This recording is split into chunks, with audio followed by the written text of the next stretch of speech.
enfin pas un vide. Mais c'est vrai, moi je pense que dans des audiences comme ça, où ça crée une espèce d'intimité, et vous êtes capable de le créer, de le produire, hein, Dominique, c'est vrai, en parlant de vous déjà. Et c'est très agréable, très difficile aussi, mais c'est très agréable. Puisqu'il est question de peinture, et puis vous offrez dans la... je ne sais pas comment on dit, comment se dit, c'est la portada, La couverture. La couverture. Dans la couverture, c'est ça. C'est-à-dire... Alors, est-ce qu'on est capable de se voir là-dedans aussi? Chacun doit répondre. Moi, pour ce qui me concerne, c'est oui. Absolument. Je crois que tout le monde l'a compris. Absolument, absolument, absolument. Et je pense que c'est pour ça que c'est tellement joli, ce que vous avez écrit. Joli, c'est un mot idiot, mais c'est celui qui me convient, parce que c'est au plus près de votre ressenti. Et ça donne une beauté à la chose et une noblesse à l'écriture qui est absolument... enfin, je laisse comme ça des points de suspension pour ne pas devenir toute rouge. Moi, ce qui me frappe, c'est dans ce texte, qui m'a ouvert quelque chose au niveau de la peinture, c'est que c'est non seulement ce que vous dites, hein, les uns les autres, à savoir cette description d'une humanité, de ces corps dépouillés, de cette souffrance extrême, etc. C'est aussi que ce que met en valeur, je trouve, Michel, c'est qu'il ouvre sur effectivement notre condition humaine. Il me semble que ça nous renvoie à cette espèce d'incompréhension, de mystère de ce qui se passe de la naissance à la mort. On a le corps, hein, qui depuis, c'est quand même, quand on y réfléchit, il y a un vide, enfin c'est une espèce on est devant une incompréhension totale, quoi. Il y a quelque chose qu'on ne peut pas appréhender, je trouve.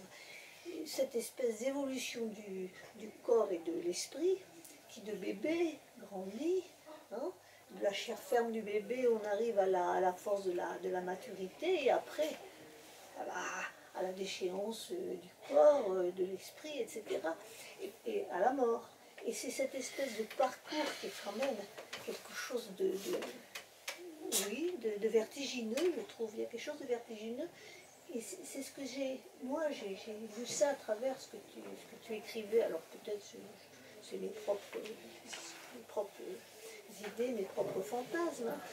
Mais je trouve que ça m'a ouvert quelque chose par rapport à cette peinture, en ce sens que je ne vois plus seulement ces corps déchirés, ces corps martyrisés, hein, sortis d'un asile ou d'un camp de concentration ou de la vie tout simplement, mais aussi ce questionnement sur qu'est-ce que c'est que la vie, qu'est-ce que c'est que ce truc qui fait qu'on est un jour un bébé et puis voilà.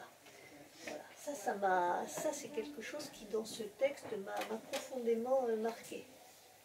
Alors, je sais pas si c'est ma lecture, c'est possible que ça soit que ma lecture personnelle, hein. Mais voilà, pour moi ça fait que la peinture de Rustin n'est plus seulement en tout cas une description de corps tels qu'ils sont, enfin, de personnages misérables.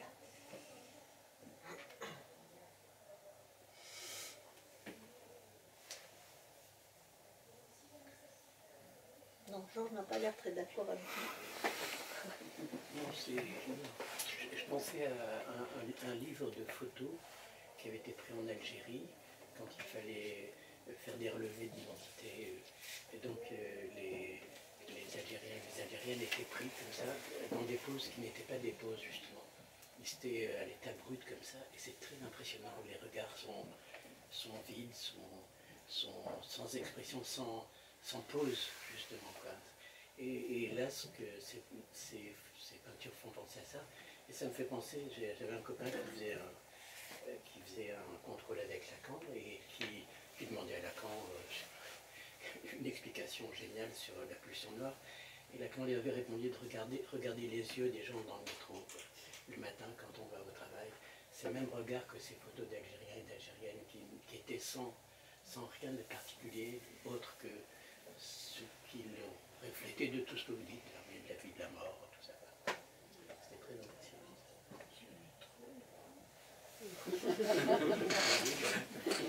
Vous prenez le métro là quand?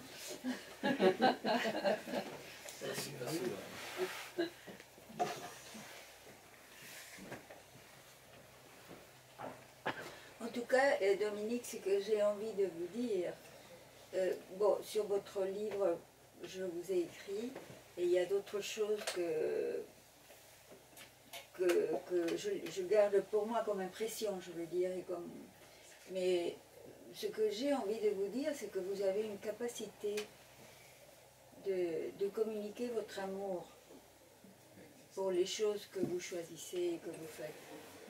Et ça, c'est très étonnant. C'est étonnant. Et pourtant, je m'exprime bien mal. Comment? Pourtant, je m'exprime bien mal. Je ne sais pas, ça, je ne suis pas juge. Mais ce que je reçois de vous, c'est ça. Et je pense vraiment chapeau, parce que c'est rare d'être dans différentes situations, parce que vous êtes dans les différents espaces. Vous êtes éditrice, vous aimez les gens à qui vous publiez, et ça s'entend. Vous êtes écrivain, vous exposez aussi.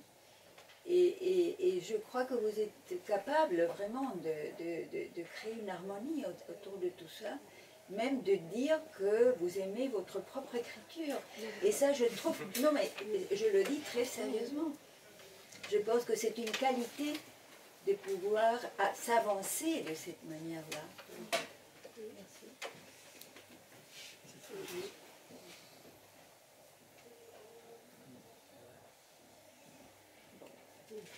C'est gentil. Bon.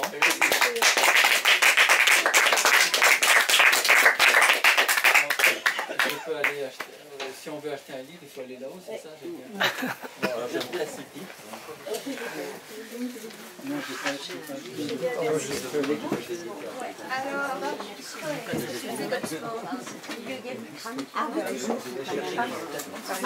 n'ai pas.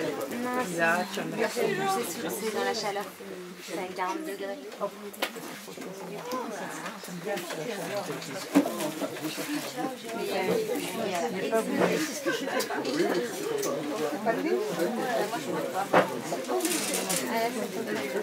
Oui, j'étais prêt pour m'inviter. Non, je suis arrivée il y a 3 jours. Vous avez raté les conventions.